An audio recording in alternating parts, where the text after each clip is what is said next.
நாதன் முறையார்க்கு நற்பிறவி ஒன்று பத்தாம் வேதந்தனக்கு பிறவி ஆயிரமாம் வெண்டருள மாதுக்கு ஆயிரமாம் மாதுமைக்கு ஒரேளாம் சீதைக்கு பத்தனவே செப்போம் இந்திரர்க்கு முந்தனவோம் இறையவர்க்கு ஏளனவோம் சந்திரர்க்கு ஒரேளாம் சாற்று நந்தியுள்ள மறையதுக்கு ஒரேளாம் மானமுள்ள தொண்டர்களுக்கு இறப்பு பிறப்பில்லா பேரன்று இயம்பு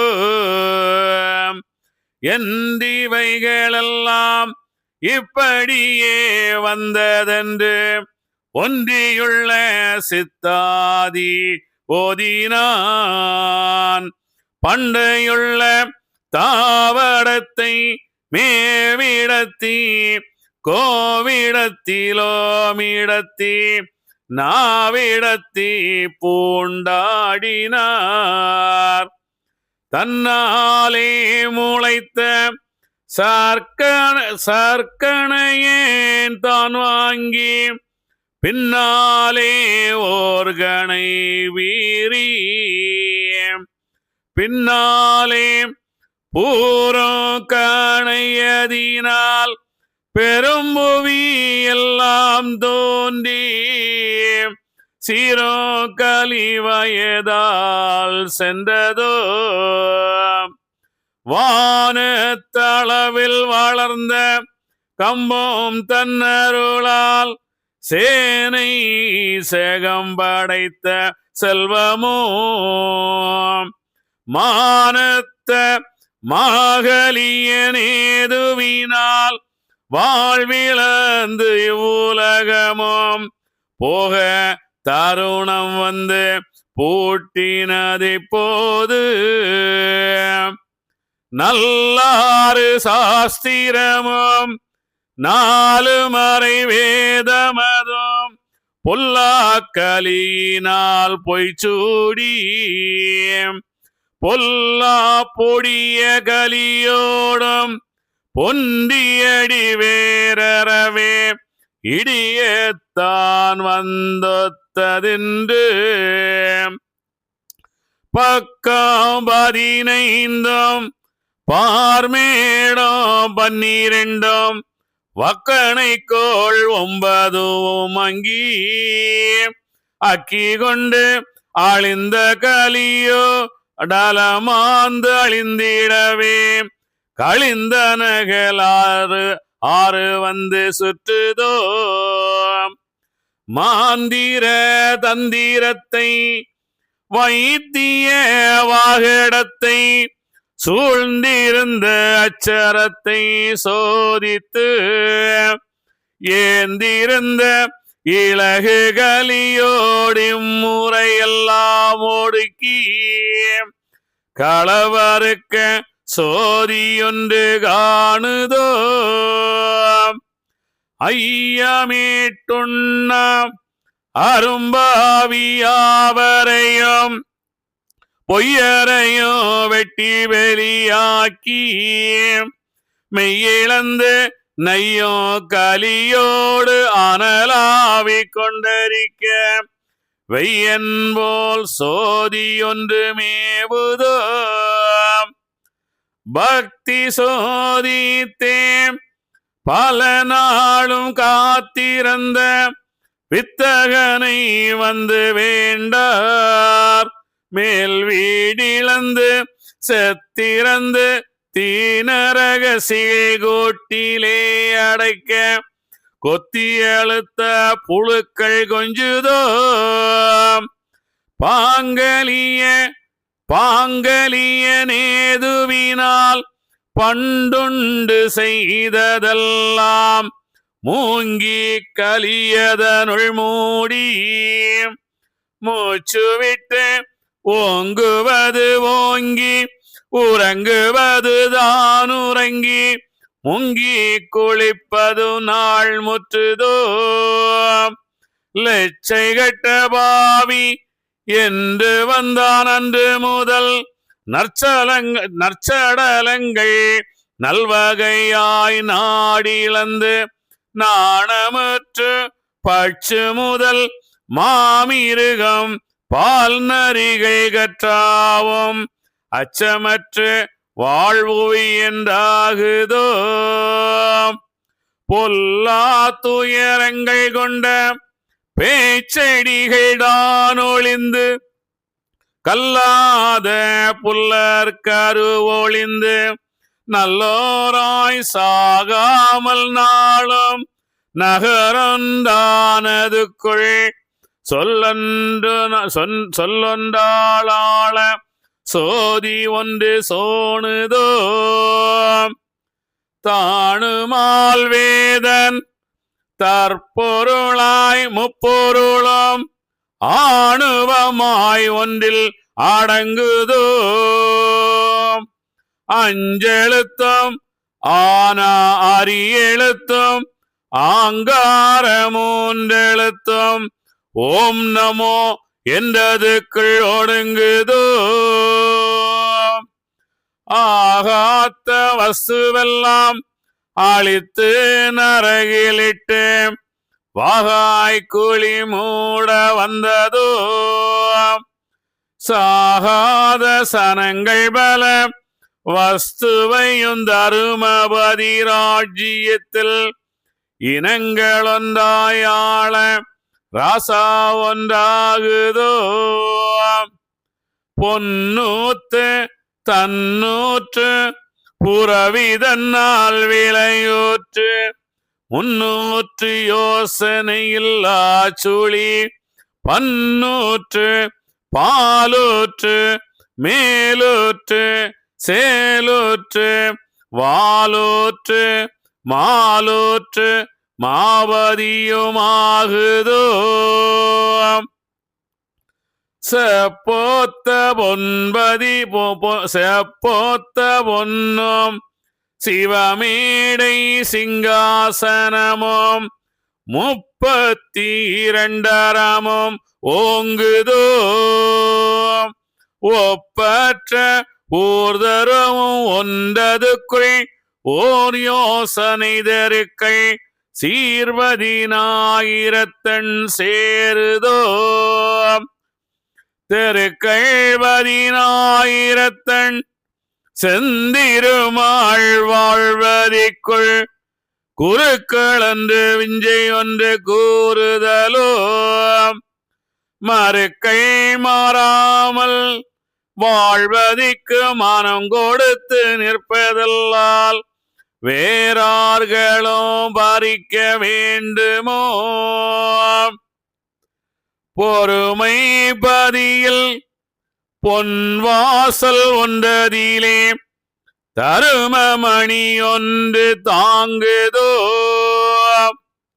தருமமனு மணியினது கூறறிய மணி கணீரென்றதல்லால் இனீருளில்லாதோ தேகுதோ அலைந்த சூரியனும் அவன் அலைய சாயாமல் நிலந்தறிய எப்போதும் நேரே குலைந்த கார்மேகதட்டெல்லாம் கூண்டுடைந்து வானமதில் ஒரு மேகமெல்லாம் ஒரு மேகமாகிடவே தோணிக்க சிந்தை துலங்கி வெளிகாட்டுமென்றால் காணிக்க என்ற இறை காணாதே மாணிக்க கல்லால் வளர்ந்தபதி காணு மொழி அல்லாது பொல்லாரென பேர்கள் போச்சுதோ ஈசர் நடனம் 21 தேசமது தீது நலம் செப்பினார் வாசமுடன் வன்னியமர்த்தி மாதுமையை தானோக்கி உன்னி சிவமும் உரைப்பார். இங்கே ஈஸ்வரனும் ஈஸ்வரியும் 21 திருநடனங்கள் ஆடுகின்றார். 21 நம்மளுடைய மனம், ஏழடுக்கு வெள்ளை மனம், 3 அதாவது தமோ ரஜோ சத்துவ என்ற அந்த 3 குணங்களை கடப்பதற்கு 21 திருநடனங்கள். 7 7 14 3 21 திருநடனங்கள். திருநடனம் அப்படின்றது நம்ம இதுக்கு முன்னாடி பார்த்தோம். அதாவது இப்பொழுதுதான் அந்த சம்பூர்ண தேவருடைய அந்த உயிர் அங்கே அந்த அந்த தாயின் வயிற்றில், வேளாளம்மையார் வயிற்றில் கருவுறுகின்றது. அந்த கரு அங்கே வந்த உடனே இங்கே அந்த உயிர் அங்கே செல்லுகின்றது. சிவபெருமான், உயிராகிய சிவபெருமான் அந்த கருவுக்கு உயிர் தருகின்றார். உயிர் தருகும்போது அந்த உடலாகிய அந்த சம்பூர்ண தேவனுடைய அந்த உடலும் அந்த உயிராகிய சிவபெருமானும் இங்கே நடனம் ஆடுகின்றார். இதுதான் உண்மை, இதுதான் சத்தியம். தெளிவாக பாருங்க, புரியும். நாதன் முறையார்க்கு நற்பிறவி 1/10. நாதன், அதாவது நாதன் அப்படின்னா யார் அப்படின்னா நாராயணன். நாராயணன் நம்மளுடைய அந்த ஐம்புலன்களில் வெள்ளை உள்ளத்தில் பள்ளி கொண்டிருக்கின்ற அந்த நாராயணனுக்கு 10 அவதாரங்கள். வேதன் தனக்கு பிறவி 1000ஆம், அதாவது அறிவுக்கு 1000 பிறவிகள். அதான் 1000 பிறவிகள். மனிதனுக்கு 1000 பிறவின்னு சொல்றாங்க இல்லையா? மனிதனுக்கு 1000 பிறவிகள் தராங்க. அறிவுக்கு 1000 பிறவிகள். 1000 பிறவிகள் நம்ம அறிவு என்ன செய்கின்றது? அந்த மேலேறி மேலேறி மேலேறி இறைவனை தனக்குள்ளால கொண்டு வந்து இறையாக மாறுகின்றது. வேதம் நினைவர் 1000ஆம். வெண்டரளம் மாதுக்கும் 1000ஆம். அதாவது அந்த அந்த வெள்ளை தாமரையில் வீட்டிருப்பாள் அந்த சரஸ்வதி அப்படின்னு சொல்லுகின்றார். இப்போ கல்விக்கு அதிபதி அவள் தான். நாம் மனிதனாக பிறந்ததுலேருந்தே படித்து கொண்டே இருக்கின்றோம். ஒரு மாடு படிக்காது, ஒரு குரங்கு படிக்காது, எல்லாமே யாருமே படிக்கிறதில்லை. மனிதன் தான் கற்கின்றான், மேலே மேலே மேலே நான் வர வேண்டும் என்று இல்லையா? அதே போல அந்த அந்த வெண் தாமரையில் வீட்டிருக்கின்ற அந்த சரஸ்வதிக்கும் 1000. அதாவது பிரம்மாவுக்கு 1000னா சரஸ்வதிக்கு 1000 தான். படைப்பதற்கு 1000 பிறவிகள். வெண்டரளம் மாதுக்கு 1000. மாதுமைக்கு 1 மாதுமைனா நம்முடைய லட்சுமிக்கும் 7. அது 7ஆம். சீதைக்கு 10 மாதுமை அப்படின்னா அந்த உடலுக்கு, இந்த மாதுமைனா அந்த உடல், அதாவது சக்தியாகிய இந்த உடலுக்கு 7 தான். ஏன் எப்படி 7? அதாவது இந்த உலகத்தில் 7 ஆறறிவு தாய் தான் இருப்பாங்க. நல்லா ஞாபகம் வச்சுங்க. ஆறறிவு தாய் தான், வேற எந்த மாற்று கருத்தே கிடையாது. இந்த உலகத்தில் யாராக இருந்தாலும் மனிதனாக ஒரு தாயின் வயிற்றில் கருவுற்று தான் பிறக்க முடியும். நீங்க அங்கே அந்த பாஞ்சாலி யாகத்திலேருந்து வந்துட்டா அங்கே கங்கை பெண்ணாக வந்தாள் அப்படின்றது எல்லாமே பொய் கதை. அந்த முனிவர் மூச்சிலேருந்து 2 பெண்ணுங்க வந்துட்டாங்க. இதெல்லாம் நம்மளுடைய எவ்வளோ ஒரு கதையை கொடுத்து நம்மளையெல்லாம் ஏமாத்திருக்கிறாங்கன்னு பார்த்து கதை. எல்லாம் இந்த உலகத்தில் ஆறறிவு தாய் தான் அதிகமாக இருப்பார்கள். ஆறறிவு தாய் தான் ஒரு கணவனுடன் சேர்ந்து குழந்தை பெற்றுக்கொள்வாள். ஆறறிவு தாய்க்கு 6 குழந்தை பிறக்கின்றான். அவன் 7வது நிலையாக வருகின்றான். தமோ ரஜோ சத்துவ இந்த 3 குணங்களை கடந்து அவன் 9வது நிலை வருகின்றான். அதான் 9வது நிலை அப்படின்னு சொல்றாங்க. அப்படியே 9வது நிலையிலிருந்து இறைவனை பரிபூர்ணமாக நமக்குள் கொண்டு நாம் 10வது அவதாரம் எடுக்கின்றோம். தான் உண்மை. சொல்லுகின்றார், இந்திரருக்கு 3 இறையருக்கு இந்திரனாக நீ மாறினதுக்கு அப்புறம் 3 தான். இந்திரன் எப்படி இருக்கின்றான்? வெள்ளை யானையில் சென்று கொண்டிருக்கின்றான், வெள்ளை உள்ளமாக. தேவேந்திரன் தேவனாக, தேவனிலும் மேலாக இந்திரனாக. அப்படின்னா இந்த சம்பூர்ண தேவன் எப்படி இருக்கிறான்? இந்திரனாக இருக்கின்றார். இங்கே என்ன செய்கின்றார்? பிறக்கின்றார், 7வதாக அப்படி பிறக்கின்றார் அப்படின்னு சொல்லாங்க. இந்திரனுக்கு 3 இறைவருக்கு 7 இறைவனாக நாம் அப்போ இறை நிலை அடைய வேண்டும் என்றால் நாம் என்ன இந்த ஒவ்வொன்றாக நாம் என்ன செய்ய வேண்டும்? அந்த நீடியகத்திலிருந்து தாண்டி, சதுரேகத்தை தாண்டி, நெடியகத்தை தாண்டி தான் அந்த அவதாரங்களை ஐயா தந்தார். ரொம்ப அற்புதமான விஷயம் ஐயா ஹிந்து தந்தது. ஹிந்து தர்மம் அவதாரத்தை சொல்லிட்டு வருது. அதில் நிறைய தவறுகள் இருந்தது. ஐயா உணர்ந்தார். அது உணர்ந்த அணுந்தார். அந்த அவதாரங்களை சரியாக இங்கே வரிசைப்படுத்தினார். அப்படி என்ன செய்ய, அந்த இந்திரனுக்கு முன் இறைவனாக நாம் மாற வேண்டும் என்றால் முதலாவதாக நம்மை 6 பிரிவுகளாக 6 அறிவாக நாம் வாழ வேண்டும். நான் இந்த கோயிலுக்கு சென்று வணங்குகின்றேன், இந்த சிலையை யார் செய்தது? இது கடவுளா? கடவுள் என்றால் யார்? இதுதான் நம்முடைய அந்த 6 அறிவாக நம்மை நாம் பிரிக்க வேண்டும். ஒவ்வொன்றாக நாம் அதை பிரித்து அந்த ஆறறிவை கொண்டு நாம் சிந்தனை செய்துதான் நாம் வாழ வேண்டும். இந்த செயல் நாம் செய்யலாமா, செய்யக்கூடாதா, இது தர்மமா அதர்மமா, இந்த உயிருக்கு இது நன்மைகளை தருமா கெட்டதை தருமா அப்படின்னலாம் நாம் சிந்தித்து என்ன செய்ய வேண்டும், செய்யறதுதான் என்ன செய்ய அந்த ஆறறிவு. அதுக்கப்புறம் நம்ம சதுரயுகமாக வாழுகின்றோம், மந்திரமலையை கடைகின்றோம், அடுத்தது தியானம் தவம் செய்கின்றோம், ஒழுக்கமாக வாழுகின்றோம், தர்மத்தை காக்கின்றோம், இங்கே எல்லோரும் இறைவன் என்று கொண்டு வருகின்றோம். அந்த வருகின்றார். அடுத்து பாருங்க, சந்திரருக்கு ஓர் 7ஆம் சாற்று. சந்திரன் என்ன யாரு? நம்ம நிறைய டைம் சொல்லுது, சந்திரன் என்ன செய்யணும், சூரியனில் இருக்கின்ற ஒளியை எடுத்து நமக்கு பிரகாசிக்கின்றான். நான் பிறருடைய இந்த ஞானிகள் ஐயா வைகுண்டர் சொன்னது, இதே போல ஞானிகள் எல்லாம் சொன்னதை எடுத்து நாம் என்ன செய்கின்றோம், நாம் இந்த வாழ்க்கையில் அந்த வழியை நாம் உருவாக்குகின்றோம். இந்த வழி இப்படி போகணும்னு உருவாக்குகின்றோம். அந்த உருவாக்கினதான் சந்திரன். அவர்கள் சொன்னதை எடுத்து நாம் உருவாக்குகின்றோம். ஆனால் நாம என்ன ஆக வேண்டது, சூரியனாக மாற வேண்டும். நாம என்ன செய்ய வேண்டும், ஒளிர வேண்டும். அப்படின்றதான் சந்திரருக்கு உரையலாம். மானமுள்ள தொண்டனுக்கு இறப்பு பிறப்பு இல்லா பேரண்டியம். மானம் அப்படின்னா என்ன, ரொம்ப முக்கியமானது இல்லையா? மானம்னா என்ன? ஒருத்தர் என்ன திட்டான், மானம் போயிடுச்சு அப்படின்னு நம்ம சொல்றோம். அதாவது ஒரு விஷயம் நம்ம கண்டிப்பாக ரொம்ப முக்கியமாக தெரிஞ்சுக்கணும், ரொம்ப ரொம்ப முக்கியமாக தெரிஞ்சுக்கணும். ஒருவர் என்னை திட்டுகின்றார், எனக்கு மானம் போகின்றது என்று நாம் சொல்லுகின்றோம். நம்ம என்ன சொல்றோம், வாழ்க்கை முழுவதும் வெளியே இறைவன் என்று தூணிலும் துரும்பிலும் எங்கும் எதிலும் இறைவன் இருக்கின்றான் என்று அதை சொல்லுகின்ற அந்த அந்த அந்த ஹிந்து தர்மத்தை நம்பாமல் நாம் என்ன செய்யணும், வெளியே இறைவன் என்று நாம் அலைந்து நாம் வணங்கி நிற்கின்றோம். நம்ம மானம் உள்ளவனா சொல்லுங்க? என்ன சொல்லியிருக்கின்றார்களோ அதே போல செய்யாமல் சொல்வதற்கு மாறுபட்டு நான் தான் பெரியவன் சொல்லிட்டு இருந்தா நீ மானம் உள்ளவனா இல்லையா? உண்மையா இல்லையா? இதான் முக்கியம். மானம் உள்ள நான் என்ன சொல்லுகின்றார்களோ நம்முடைய சித்தர்கள் ஞானிகள் தந்த வழியில் சென்று நாம் இறைநிலையை அடைவது தான் மானம் உள்ளவர்கள். மானம் உள்ள தொண்டருக்கு அதான் அவன் தொண்டனாக இருக்கின்றான். அவனுக்கு அந்த இறப்பும் கிடையாது, பிறப்பும் கிடையாது. அவன் மேலே செல்கின்றான் அப்படின்னு சொல்கின்றார். என்றைவைகளெல்லாம் இப்படியே வந்தது என்று ஒன்றியுள்ள சித்தாதி ஓதினான். பண்டையுள்ள தாவடத்தை மிவிடத்தை கோவிடத்தில் ஓமிடத்து நாவிடத்து பூண்டு ஆடினார். அப்படி இதெல்லாம் வருகின்றது என்று ஆடுகின்றார். இவன் கொண்டு வருகின்றான், யார்? சம்பூர்ண தேவன் கொண்டு வருகின்றான் என்று ஆடுகின்றார். தன்னாலே முளைத்த சர்க்களையின் தான் வாங்கி. அற்புதமான விஷயங்க. எல்லாருமே தன்னால வந்தவங்க தான். அதுதான் ஊரே சொல்லுகின்றார். ஊரில் யார் இருக்கிறான்னா சுயம்பு சிவலிங்கம். எல்லாருமே இந்த எப்பொழுதும் அந்த என்ற ஒலி அங்கே வருகின்றதோ அது வித்தாக பரிணாமமாகின்றது. யாரையும் படைக்கிறதே இல்லை, யாரையும் அழிக்கிறதே இல்லை, யாரையும் காக்கிற அவரவர் மனம் போல் அவரவர் வாழுகின்றார்.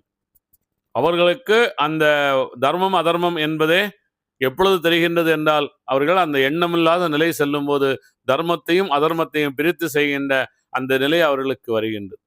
எல்லா தன்னாலே முளைத்த சர்க்களையின் தான் வாங்கி பின்னாலே யோர்கனை பீறி பின்னாலே புறுங்கணையதனால் பெரும் புவியன் எல்லா தோன்றி சீரும் கழிவதையா சென்றதோ.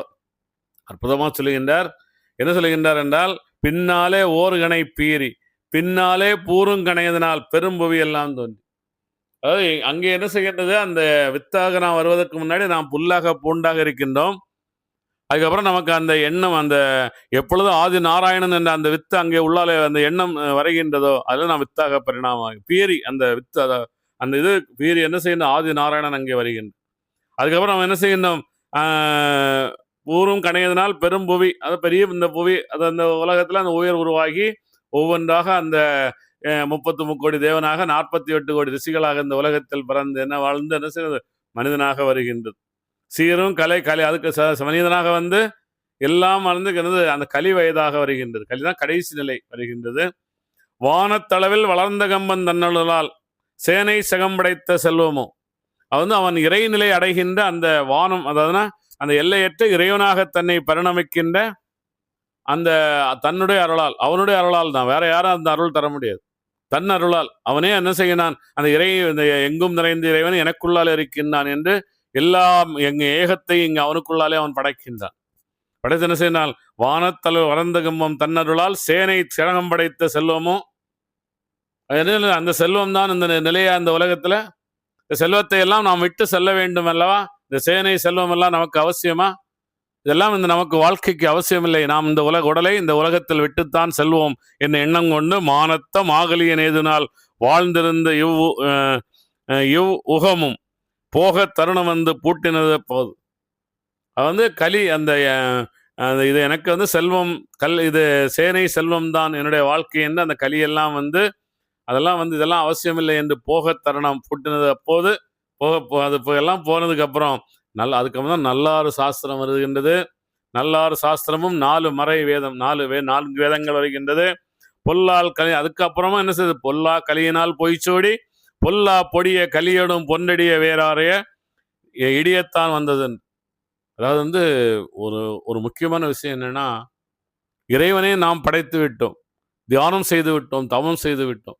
அதுக்கப்புறமும் நம்மளுடைய வாழ்க்கையில் கலி வருது. அதான் ஐயா சொல்லுகின்றார், கடுகை துளைத்து அந்த துளைக்குள்ளே நின்ற தண்ணீர் கடல் போலே தோன்ற கண்டேன் சிவனே ஐயா.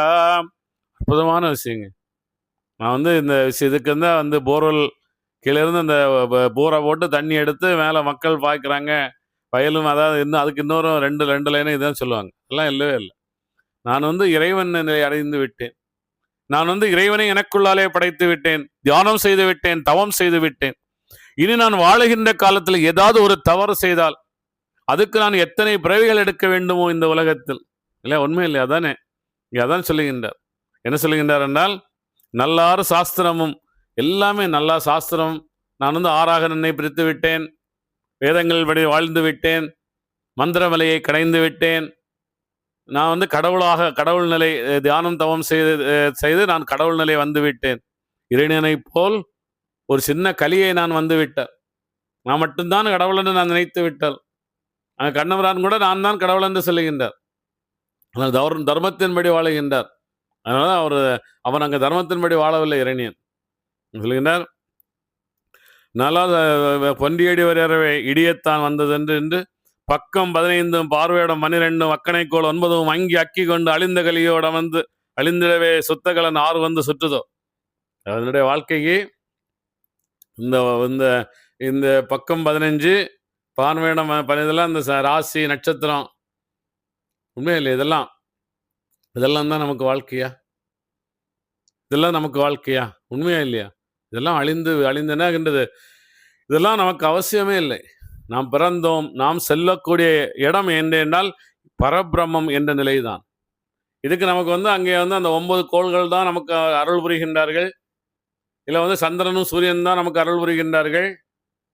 இல்லை வந்து நாம் வந்து இது அப்படின்னாலாம் நம்ம அந்த நட்சத்திரம் இதெல்லாம் நமக்கு அவசியமே இல்லை. சொல்லுங்கன்னா அது இல்லாமல் அங்கி என்ன செய்தார்? பக்கம் எல்லாம் அக்கி கொண்டு அழிந்த கலியோடு தளிந்திடவே கழிந்த கணல் 6 வந்து சுற்றுதோ. கழிந்த கணல் 6 அதெல்லாம் அழிந்து நான் இறை என்ற அந்த 6 கடலை நோக்கி செல்லுகின்றது அல்லவா? அதே போல இறை என்ற அந்த நிலையை நோக்கி நான் செல்ல வேண்டும். எனக்கு நாளும் கிடையாது, நட்சத்திரமும் கிடையாது.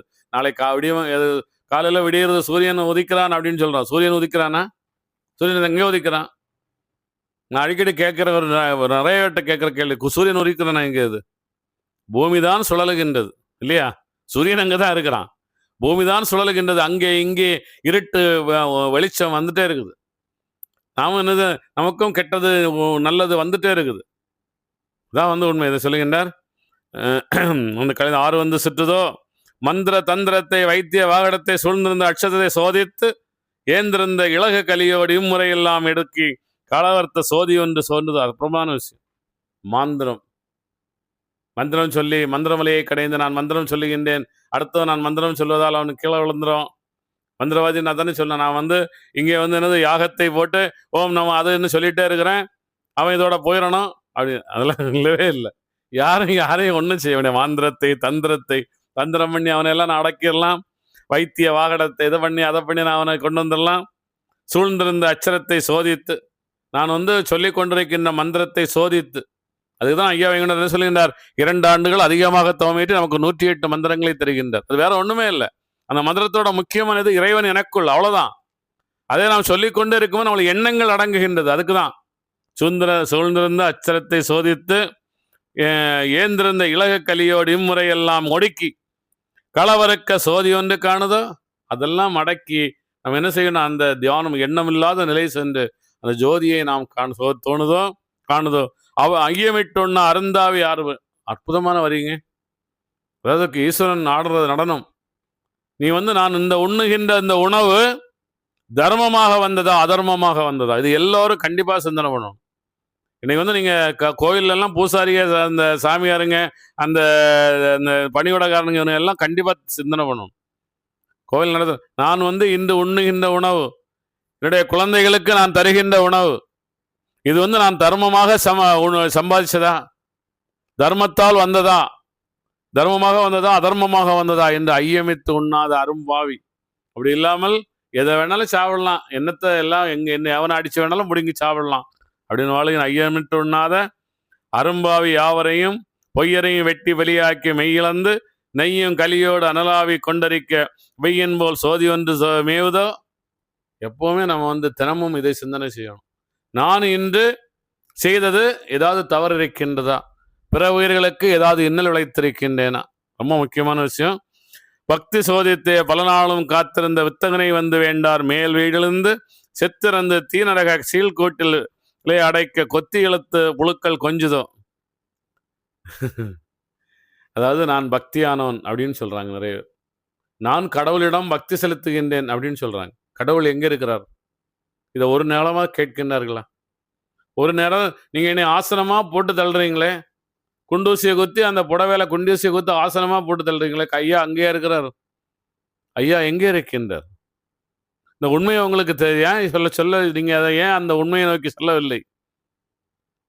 இதை வந்து ரொம்ப உண்மையை நோக்கி செல்லாதவர்கள் அனைவருமே ஞாபகம் வச்சுங்க. நமக்கு இது 1000வது பிறவி, எனக்கு 1000 முதல் இந்த பிறவியை தந்து விட்டார். அகஞானம் என்னுடைய காதல் விழுந்து விட்டது, அதையும் நான் கேட்காமல் இருந்தால் இந்த இந்த நிலைதான் வருகின்றது. பார்த்தீங்க, காத்திருந்து வித்தகனை வந்து வேண்டார் மேல் வீடிலிருந்து. மேல் வீடு தான். மேல் வீடுன்னா என்ன? இறைவன் நிலையை நாம் அடைய வேண்டும், அதான் மேல் வீடு.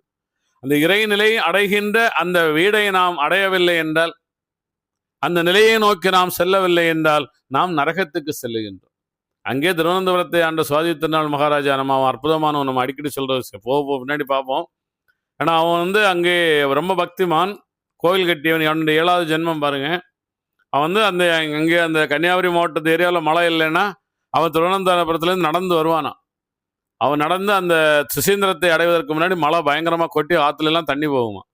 அதே போல் அங்கே அந்த தென்காசி அந்த ஏரியாவில் மழை இல்லைன்னா அங்கே அந்த செங்கோட்டையில் ஒரு ஒரு ஒரு சிவன் கோயில் இருக்குது, அங்கே வருவானா. அவ்வளோ ஒரு பக்திமான், பக்தியாக இருந்தவன். பக்தி தான், அவன் பக்திமான். அவன் என்ன செய்கிறான்? நரகத்துக்கு, இங்கே சீழ்கோட்டுக்கு செல்லுகின்றான். நரகத்துக்கு வெளியே இறைவன் என்று வணங்குகின்றான். வெளியே இறைவன் என்று வணங்குவவர்கள் அனைவருமே கலி என்றான். இதனை ஞாபகம் வச்சுக்கின்றார். அதை குழுக்கள் கொஞ்சாதான் அவங்க நரகம் என்ற மீண்டும் அந்த நரகத்துக்கு செல்லுகிறார். அதாவது பொத்திலிருந்த புழுக்கள் எல்லாம் கொஞ்சதோ அப்படின்னு கேட்கின்றார்கள். லட்சகட்ட பாவி என்று வந்தான் அன்று முதல் நற்சடலங்கள் நல்வகைகள் தானிடல் நாடிழந்து நாணமுற்று பட்சி முதல் மாமிருகம் பால் நரிகள் கற்றாவும் அச்சமற்று வாழ்பவி என்றாகுதோ. நமக்குள்ளாலே 81 வெண்மிருகங்கள் இருக்கின்றன, 81 பரிணாமங்கள் இருக்கின்றன. மனிதனில் தமோ ரஜோ சத்துவம் என்ற அந்த முக்குடங்களை கடந்து வருகின்ற அந்த பரிணாமங்கள் 84 பரிணாமம் இருக்கின்றது. 84 வெள்ளை உள்ளங்கள் இருக்கின்றது. அது அர்ச்சலங்கள் அதெல்லாம் என்ன செய்கின்றது? இந்த இவன் வெளியே இறைவன் என்று வணங்கி எல்லாமே கெட்ட என்ன செய்யுது?